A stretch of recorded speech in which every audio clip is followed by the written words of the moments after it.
Guys, hoping you're doing well. Welcome to my channel and thank you so much for clicking. I hope you've all been living life joyfully because that is the purpose for which life is supposed to be lived after all. Welcome back to yet another episode of Living Life Joyfully, and we're here to live life as limitlessly as possible with purpose and of course to cause impact around us every other passing day. So today I'm back again with another interesting video on balancing life.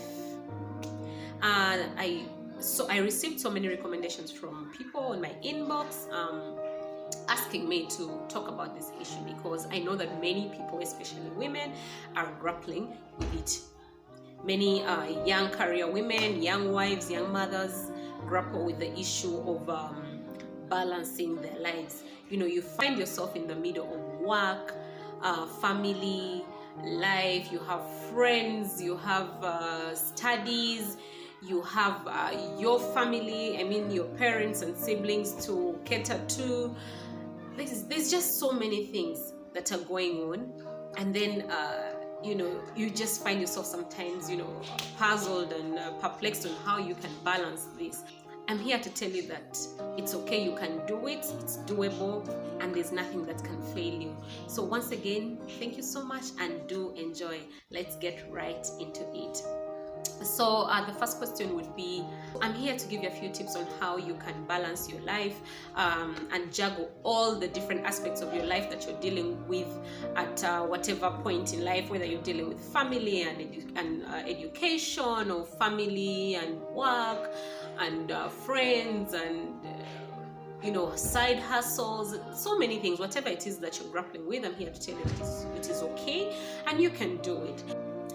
So really, the first tip is to rely on God to take you through. Talk to Him, whatever it is that you're going through. Just tell God, because the Bible tells us that seek first the kingdom of God and all the rest shall be added unto you. Or seek first the kingdom of God and all the rest will fall in line. So I believe that when you're grappling with this work balance issue, just seek God's face.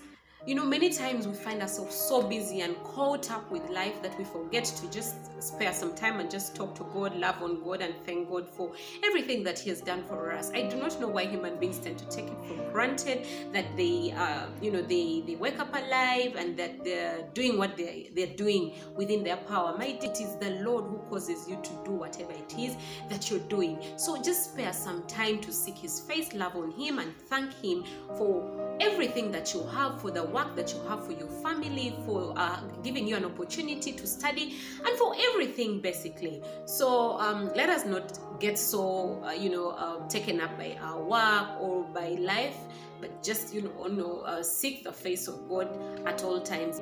So number one, seek first the kingdom of God and everything shall be well with you. Then number two, I would say set your priorities right.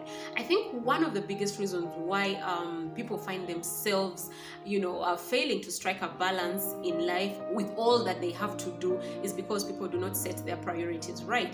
I think if people did the right thing at the right time and in the right place, then cases of work backlog and depression or stress as a result of being overwhelmed with life would be very, very minimal. But people set priorities wrongly. You find that people, you go to maybe, let's say, the workplace, you find that you're executing what is not important or what is not urgent first and leaving out something that is urgent. And then the time is going to come that they will ask you for results. They need feedback. There are deadlines to beat. But if you haven't done this, and then, let's say your boss approaches you, you find yourself trembling, you're shaking, you're panicking because you did not allocate or do the right thing at the right time and in the right place. And then also, I cannot, be blind to the fact that in recent trends, people are so absorbed into social media. People go to the workplace and then, all they're doing is WhatsApping and Facebooking and Snapchatting and, on Instagram the whole time. And yet they're supposed to be doing work. And then, if you find that all the time you're on social media, that means one aspect of your life is going to suffer. And most likely it's going to be your work. Because at the end of the day, you have work backlog, and you find that you're taking work home, and the time that you're supposed to be spending with your family, you're spending it doing work because you want to beat deadlines, and then as a result you find yourself getting overwhelmed and maybe stressed and depressed and just hating what you do. And yet these are things that could have been avoided. So let's just learn to set our priorities right. There's this practice that I have adopted. Every beginning of the week, usually on Mondays, when I step into the workplace, I get my diary and I come up with my to-do list for the week.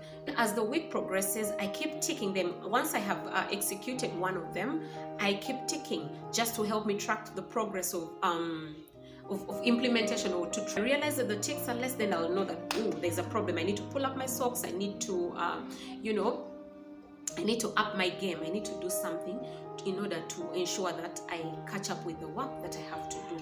So it is very important that we set our priorities right. And thirdly, I would say learn to say no. Many times, especially at the workplace, you find that is given unto you. You're taking it on. Oh, Joy, do this, you take it. Joy, do this, you take it on. Oh, do this, you take it on. And that is a very, very bad practice. I'm not saying you should keep refusing the work that you're given, but take on the work only to the extent that you can handle. If you know that you cannot handle certain work that is being given unto you, then it is okay for you to say no, because you're a human being and you do get tired. Because what is the essence of taking on work that you're going to do it, and then at the end of the day you're not doing it, so the work is going to suffer at the end of the day. So just, if you feel like you cannot do the work, then just say no. It is okay. Nobody's going to judge you. It's okay to say no anyway. And also to the colleagues who want to give your fellow colleagues all the work to do, please just stop it. Just stop it. They're human like you. They get tired like you. They get overwhelmed just like you. Everybody needs a break. So learn to say no if you cannot handle the work.